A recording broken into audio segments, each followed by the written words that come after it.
Good afternoon. ધોરણ 8 વિષય વિજ્ઞાન, ચેપ્ટર નંબર 12 આપણે ઘર્ષણ. હવે અગાઉના ચેપ્ટરની આપણે વાત કરીએ તો અગાઉનું ચેપ્ટર આપણું હતું બળ અને દબાણ. તો બળ અને દબાણની અંદર આપણે શું જોયું તો કે બળ છે શું, બળના પ્રકારો. એમાં અંદર બળના પ્રકારોની અંદર આપણે શું જોયું હતું તો કે બળના પ્રકારોની અંદર આપણે બળના બે જોયા હતા, સંપર્ક બળ અને બિન સંપર્ક બળ. હવે સંપર્ક બળની અંદર આપણે બે પ્રકારના બળ જોયા હતા, જેમાં એક હતું સ્નાયુ બળ અને બીજું હતું ઘર્ષણ બળ. એ વખતે આપણે એ વાત કરી હતી ઘર્ષણ બળ વિશેની ડિટેલમાં માહિતી આપણે ક્યારે તો કે આના પછીના 12મા ચેપ્ટરમાં આપણે મેળવીશું. તો હવે પછી આપણે આ ચેપ્ટરમાં શું જોવાનું છે તો કે ઘર્ષણ છે શું. હવે આપણે ઘર્ષણની સૌથી પહેલાં અગાઉના ચેપ્ટરમાં જે શીખી ગયા છે એ ઘર્ષણની આપણે વાત કરીએ તો કે ઘર્ષણ છે શું. તો આપણે એ વખતે ઘર્ષણ આવે કોઈ પણ સપાટીના સંપર્કમાં રહીને ગતિ કરતા પદાર્થની ગતિ અવરોધતા બળને શું કહેવાય છે તો કે ઘર્ષણ કહેવાય છે. તો કે ઘર્ષણ શું છે તો કે એક પ્રકારનું પદાર્થ ઉપર લાગતું બળ જ છે. તો આપણે સૌથી પહેલાં ઘર્ષણ બળ જોઈએ કે ઘર્ષણ બળ છે શું.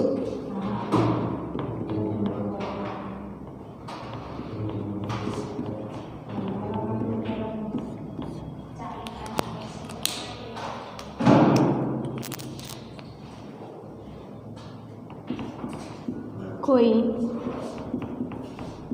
પદાર્થના સંપર્કમાં રહીને ગતિ કરતા પદાર્થની ગતિ અવરોધતા બળને ઘર્ષણ બળ કહે છે. કોઈ પદાર્થના સંપર્કમાં, એનો મતલબ એવો કે ઘર્ષણ બળ ક્યારે લાગે છે તો કે જ્યારે કોઈ એક પદાર્થ છે એ બીજા પદાર્થના સંપર્કમાં હોય. એ આપણે એવું પણ આગળના ચેપ્ટરમાં જોયું હતું કે ઘર્ષણ બળ છે કેવું છે તો કે એક પ્રકારનું સંપર્ક બળ છે. જ્યારે ઓછામાં ઓછા બે પદાર્થો એકબીજાના સંપર્કમાં આવે છે ત્યારે ઘર્ષણ બળ લાગે છે. આના ઉદાહરણો આપણે શું જોયા હતા તો કે આના આપણે ઉદાહરણોની વાત કરીએ તો કે ઉદાહરણ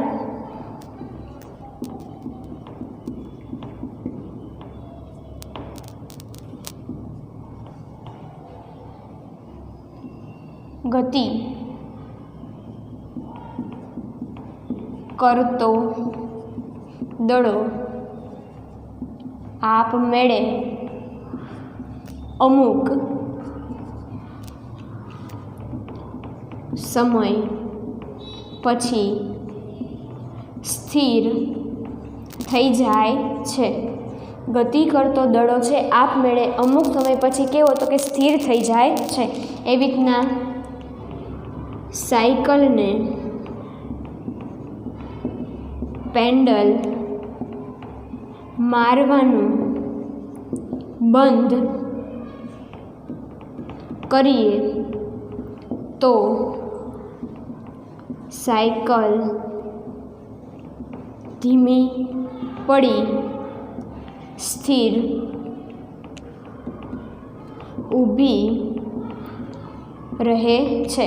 આપણે સાયકલને પેન્ડલ મારવાનું જો બંધ કરી દઈએ તો શું જોવા મળે છે તો કે એની ગતિ એટલે કે સાયકલ પહેલાં ધીમે ધીમે એની ગતિ ધીમી પડશે અને પછી અમુક સમય એવો આવશે કે જે કેવી તો કે સ્થિર થઈ જશે.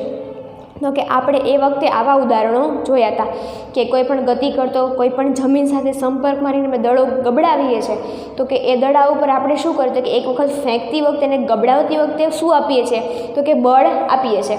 એ બળ આપ્યા પછી આપણે દડાને સ્પર્શ પણ નથી કરતા છતાં પણ અમુક સમય પછી શું થાય છે તો કે દડાની ગતિ છે એ ઘટી જાય છે અને દડો સ્થિર થઈને એક જગ્યાએ ઊભો રહી જાય છે. એવા જ પ્રકારે સાયકલને આપણે પેન્ડલ મારીએ છીએ. પેન્ડલ મારીએ છીએ ત્યારે એના પર શું આપણે લગાવીએ છીએ તો કે એના ઉપર બળ છે એ લગાવીએ છીએ. અમુક સમય પછી પેન્ડલ આપણે મારવાનું બંધ કરી દઈએ તો આપણે પહેલાં જે બળ લગાવેલું છે એના અનુસંધાને સાયકલ પહેલાં થોડીક ચાલશે, ધીમે ધીમે એની ગતિ ધીમી પડશે અને એક સમય એકદમ સાવ ગતિ બંધ થઈ જાય છે અને એક સાયકલ એ જગ્યાએ સ્થિર ઊભી રહી જાય છે. તો કે આ શું છે તો કે આ છે એક પ્રકારનું એ પદાર્થ ઉપર શું લાગે છે તો કે એ પદાર્થ ઉપર ઘર્ષણ બળ લાગે છે. તમે જો કોઈ પણ દડો છે એ ગતિ કરે છે તો કોના સંપર્કમાં હશે? તો કે જમીન સાથે સંપર્કમાં હશે. જમીન સાથે સંપર્કમાં હોવાને કારણે શું લાગે છે? તો કે એના ઉપર ઘર્ષણ બળ લાગે છે. કોઈ પદાર્થના સંપર્કમાં રહીને, એટલે કે ઘર્ષણ બળ ત્યારે જ લાગશે જ્યારે એક પદાર્થ છે એ કોઈ અન્યની સાથે કેવો છે? તો કે સંપર્કમાં છે. એટલે કે કોઈ પદાર્થના સંપર્કમાં રહીને ગતિ કરતા પદાર્થની ગતિ, એટલે કે કોઈ પણ પદાર્થ કેવો છે? તો કે ગતિમાં છે અને એના ગતિ અવરોધતા, એટલે કે એ જે ગતિથી આગળ વધે છે એની ગતિ ધીમે ધીમે શું કરે છે? ધીમી પાડે છે. તો કે એની ગતિ અવરોધતા બળને આપણે શું કહી શકીએ? તો કે એની ગતિ અવરોધતા બળને ઘર્ષણ બળ કહીએ છીએ. હવે આ આપણે અગાઉના ચેપ્ટરમાં જોયા એ મુજબના ઉદાહરણો. હવે એના સિવાયના આપણે ઉદાહરણોની વાત કરીએ.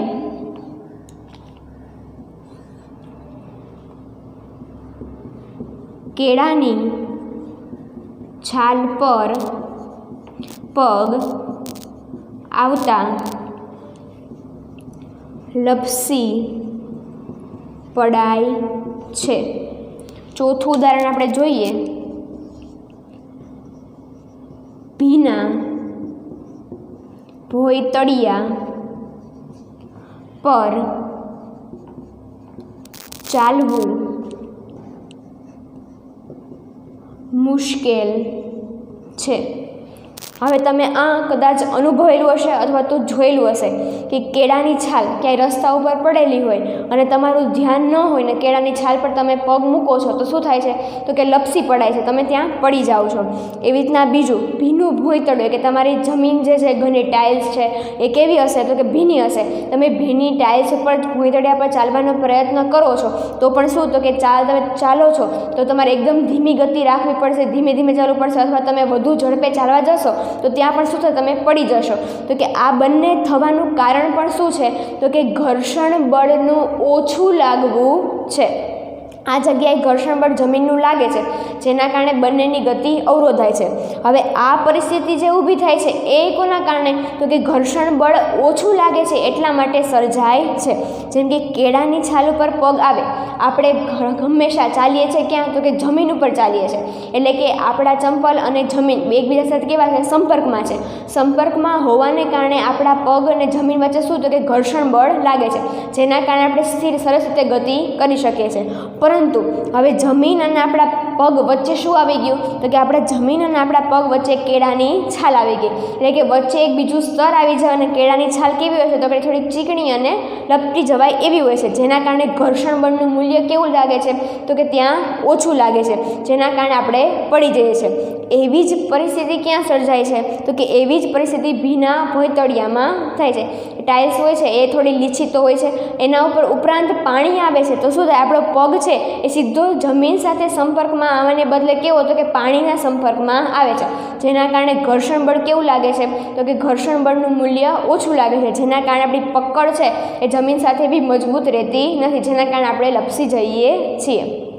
હવે આવું તમે બીજા ઉદાહરણો જોઈ શકો છો કે તમારા ટેબલ ઉપર કોઈ પુસ્તક પડેલું છે, એને તમારે ગતિ કરાવી છે તો ગતિ કરાવવા માટે તમે શું કરો છો? તો કે એને ગતિ કરાવવા માટે તમે સેજ એવો ધક્કો મારો છો. કોઈ પણ વસ્તુને ગતિ કરવા માટે શું? તમે એને બાહ્ય બળ આપો છો. એટલે કે ધક્કો મારવો કે ખેંચવું એ શું છે? વિજ્ઞાનની ભાષામાં બળ છે. એનો મતલબ એવો કે કોઈ પણ પદાર્થને તમારે ગતિ કરાવી હોય તો તમે ગતિ કરાવવા માટે શું કરો છો? તો કે એના ઉપર બળ લગાવો છો. તમે એના પર બળ લગાવ્યું, હવે તમે એક વખત બળ લગાવો છો છતાં પણ એ પદાર્થ છે સતત એવું ને એવું કાર્ય પોતાનું ચાલુ કેમ નથી રાખતો? તો એનું પણ કારણ શું છે? ઘર્ષણ બળ છે. એકવાર તમે દડાને ધક્કો માર્યો તો એ ધક્કો મારીને અમુક સમયે ઊભો રહી જાય છે. ખરેખર તમે ધક્કો મારી તો દડાએ શું કરવું જોઈએ? સતત એની ગતિ આપણે જ્યાં સુધી ન અવરોધીએ ત્યાં સુધી એને ગતિ ચાલુ રાખવી જોઈએ, પણ એવું થતું નથી. અમુક સમય પછી દડો સ્થિર થઈ જાય છે. આપણે ઘણા બધા પેન્ડલ મારી દીધા, પછી સાયકલને સતત એની ગતિ ચાલુ જ રાખવી જોઈએ. આપણે પેન્ડલ મારવાનું બંધ કરી દઈએ છતાં પણ એકવાર મારી દઈએ તો પેન્ડલ શું થશે? તો કે સાયકલ ચાલતી રહેશે. શું કામ? તો કે ચાલતી રહેતી નથી. એનું કારણ શું છે? તો કે એનું કારણ છે ઘર્ષણ બળ જમીન સાથે એના ટાયર ઉપર લાગે છે. હવે આપણે પેન્ડલ મારતા હોય રસ્તામાં કશુંક આવે અથવા તો આપણે બ્રેક જે મારીએ છીએ તો બ્રેક મારતા જ સાયકલ ઊભી રહી જાય છે, એનું પણ કારણ શું છે તો કે એનું કારણ પણ ઘર્ષણ બળ છે. એટલે કે ઘર્ષણ બળ કેવું છે તો કે ઘર્ષણ બળ તમને એમ થાય કે આ કેવું છે, ખરેખર આપણે દડાને સતત ગતિ રાખવી હોય એવી રીતના સાયકલને એકવાર પેન્ડલ મારી દઈએ. હવે તમને ખબર છે કે પેન્ડલ મારવા માટે કેટલું બધું બળ લગાવવું પડે, આપણે ક્યારેક ઢાળ ચડાવવાનું હોય સાયકલ લઈને તો તમે થાકી પણ જાઓ, એને બદલે એવું બને કે એક વખત પેન્ડલ મારી દીધા પછી સતત એક સાયકલ છે એની મેળે મેળે ગતિ કરતી રહે જ્યાં સુધી આપણે ન અવરોધીએ ત્યાં સુધી. તમને એમ થાય ઘર્ષણ બળ હોવું જ ના જોઈએ, પણ એવું નથી. ઘર્ષણ બળ હશે તો જ તમારી સાયકલની ગતિને તમે ઈચ્છો ત્યારે પણ તમે શું કરી શકો છો, તેને અવરોધી શકો છો. તમારા રસ્તાની અંદર કોઈ અડચણ આવી ગઈ અને તમારા સાયકલ અચાનક ઊભી રાખવાની થઈ તો શું થશે, તમે શું કરો, ફટાફટ એની બ્રેક મારશો. હવે બ્રેકની રચના કેવી હોય તો કે બ્રેકની રચનામાં એના બંને ટાયરની આજુબાજુ ડટ્ટા લગાવેલા હોય છે. એ ડટ્ટા છે એ સાયકલની જે રીમ છે એના સાથે શું કરે છે તો કે એના સાથે ઘર્ષણ અનુભવે છે. બંને સપાટી એકબીજા સાથે શું તો કે સંપર્કમાં આવે છે, જેના કારણે શું જોવા મળે તો કે જેના કારણે સાયકલની ગતિ ધીમે ધીમે ધીમી પડે છે અને તમારે જ્યાં સાયકલને અટકાવી છે ત્યાં તમે અટકાવી શકો છો અને દુર્ઘટના છે એનાથી તમે બચી શકો છો. પરંતુ જો ઘર્ષણ બળ ન હોય તો તમે એ દુર્ઘટનાથી બચી શકો નહીં. ઘર્ષણ બળ ન હોય તમારી સાયકલ સતત ગતિ જ કરતી રહે, તમારા વચ્ચે રસ્તા બમ્પ આવે કે તમારે ક્યાંય વળવું હોય છતાં પણ તમે સાયકલ છે એની ગતિ અવરોધી શકો નહીં. એટલા માટે ઘર્ષણ કેવું છે તો કે એક જરૂરી છે. ઘર્ષણ ન હોય તો આપણે ઘણા બધા કાર્યો ન કરી શકીએ, એ આપણે જોવાનું છે. પરંતુ હવે આપણે જોઈએ કે ઘર્ષણ ઉપર અસર કરતા પરિબળો.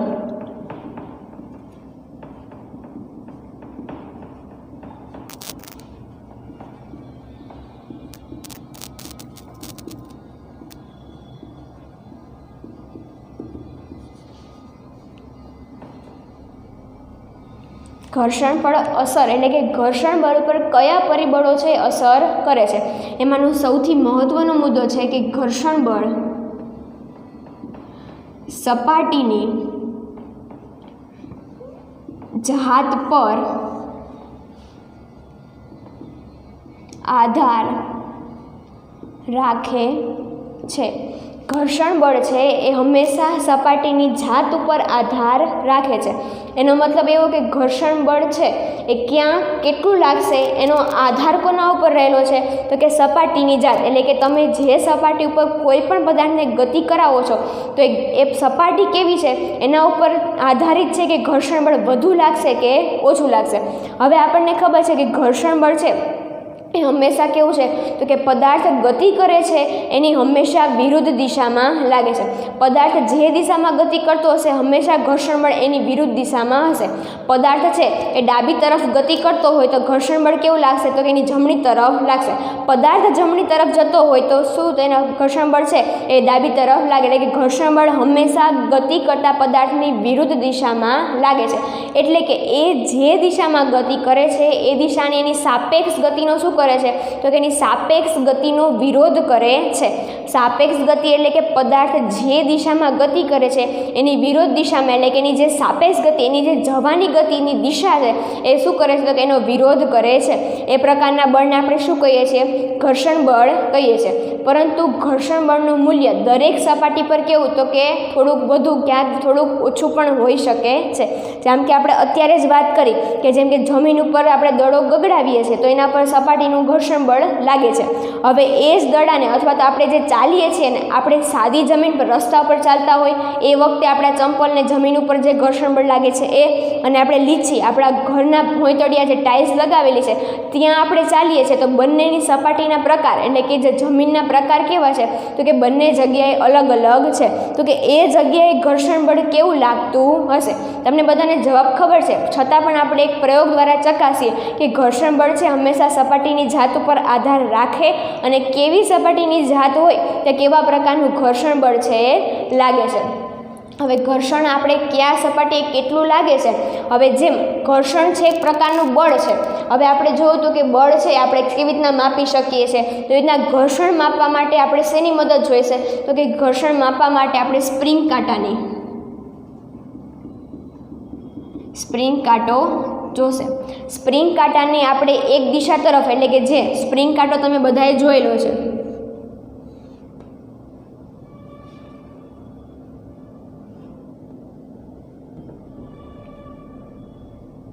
આમાં વચ્ચેના ભાગ ઉપર તમને આમ અંકન કરેલા હોય છે અમુક માપો, જેમ કે અહીંયા હોય તો 0, 10, 20, 30. આપણે કોઈ પણ પદાર્થનું દળ માપવું હોય ત્યારે પણ આપણે સ્પ્રિંગ કાંટાનો મદદથી માપીએ છીએ.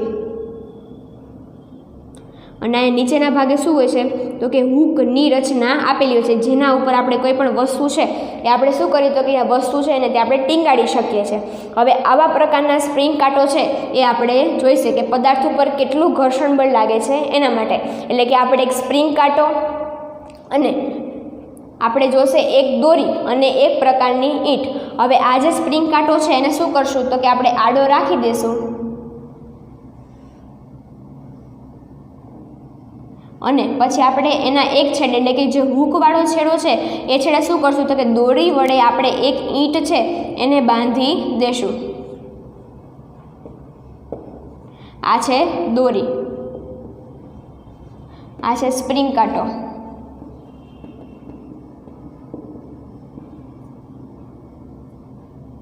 આ બાજુ બધા માપ અંકન કરેલા છે.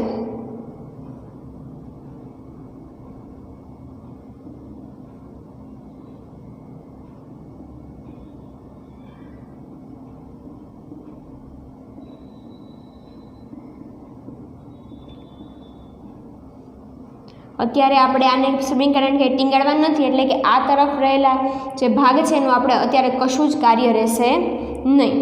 હવે આપણે એક સ્પ્રિંગ કાંટો છે એને જમીન ઉપર એટલે કે જે કોઈ પણ આમ સપાટી, અત્યારે અહીંયા કોઈ આમ સપાટી હોય તો શું કરશું તો કે આપણે સપાટીના ભાગમાં એ સ્પ્રિંગ કાંટાને આમ સુડાવી દઈશું, એ ભાગે રાખી દઈશું. અને પછી એના એક છેડે શું કરશું તો કે એના એક છેડે આવી રીતના હૂક છે ત્યાં આપણે દોરી વડે આ બાજુ એક પદાર્થ બાંધી દઈશું. એટલે આપણે અત્યારે પદાર્થ તરીકે શું લીધું છે? ઈંટ લીધું છે.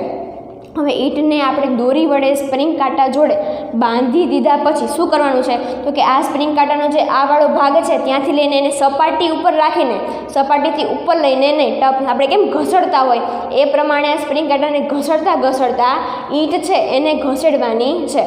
હવે આપણે શું જોઈશું તો કે સ્પ્રિંગ કાંટાના આ છેડે છે આ હૂક છે. હવે સ્પ્રિંગ કાંટાના અંદરના ભાગમાં શું આવેલું હોય છે તો કે સ્પ્રિંગ કાંટાના અંદરના ભાગમાં સ્પ્રિંગ આવેલી હોય છે, જેના કારણે સ્પ્રિંગ શું થાય છે તો કે વજન આવવાને કારણે એટલે કે પદાર્થ ઉપર બાહ્ય દબાણ લાગવાને કારણે શું થાય છે તો કે સ્પ્રિંગ કાંટો નીચે આવે છે. અહીંયા આપણે ધારી લો કે 10 કિલોનું કોઈ વજન લગાવીએ છીએ તો અહીંયા રહેલો પદાર્થ ક્યાં તો કે અહીંયા એરો તરીકે દર્શાવશે.